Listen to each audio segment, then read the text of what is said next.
Christopher Calvert's book, Holographic Universe.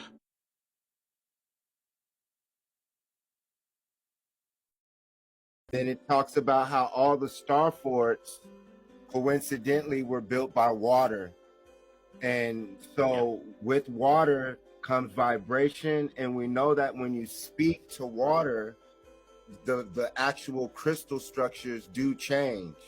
And so now we have proof scientifically by Dr. Emoto,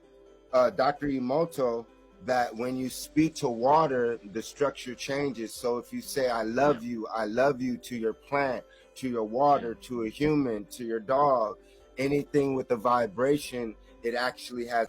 So that means that it was also healing. I think they were healing. Yeah, they were healing. So that meant that the entire planet, y'all, was healed, that we were at peace. Because the only way to create sacred geometry in these level of structures and mathematics and science is when people are at peace. And so that's why it's imperative to study Moorish culture, because it shows a sign that there was peace on the planet. And that's when we get into certain religions that speak of a deity that came from outer space, that came down and corrupted the people's one language and blew up certain towers. And now you see the world in dis-ease, not able to communicate, going to church that are all about prosperity and not about true healing. So how can we receive the real information of what today they call God if everyone is not at ease? If people are dis-ease, they're not at peace. Because when you're at peace, you're able to receive better information. And like Charles is saying, the sun is always speaking to you. The sun or the songs of the sun are always singing to you, giving you vitamin D, communicating with your organs. So that means that your body is a temple, but truly an instrument, a musical instrument, a sound note that is permeating through the universe. But what is the sound that you're vibrating on? That's what you call an aura, y'all. Your aura is eventually what you're going to be able to read people. So instead of their color, instead of their class, instead of their religion, sexuality, what about being in a society where you're vibrating high enough to where you could see a person's aura? And that's how you can judge a person of where they're at that day, or what their overall aura is and brightness of what we call the Taurus field is. So go ahead, Charles, as I flip to another picture that you had right here when it comes to the Taurus field. Can you break down what the people are looking at? I think originally most of this information came from Egypt, and then you have the Akasha records, maybe the idea of an energetic imprint or non-linear time. So if you put multiple frequencies of the human voice, if you put the human voice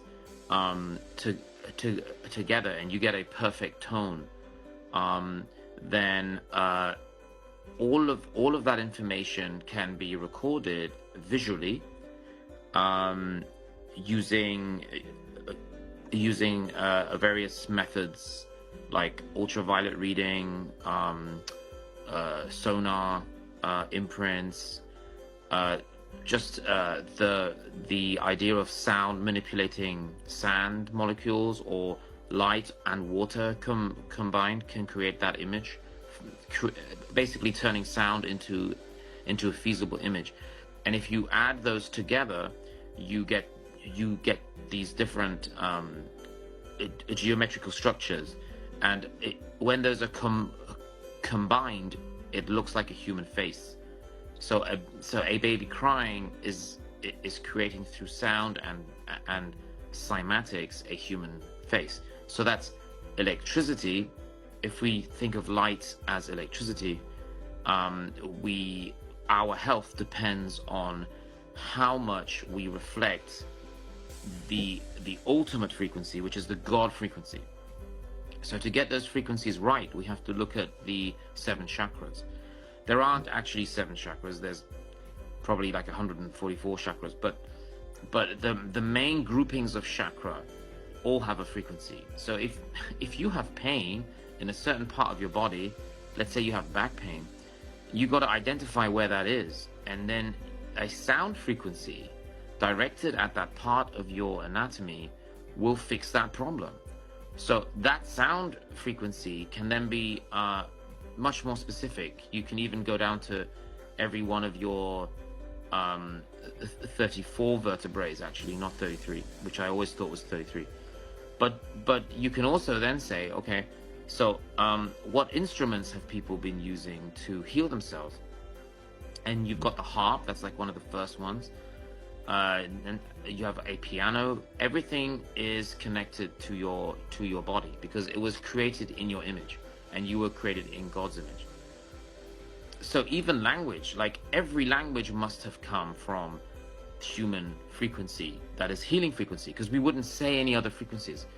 So when you have the Rothschilds involved in kind of removing the royal families, and then you have the music industry not being allowed to use certain frequencies specifically to stop any healing process happening,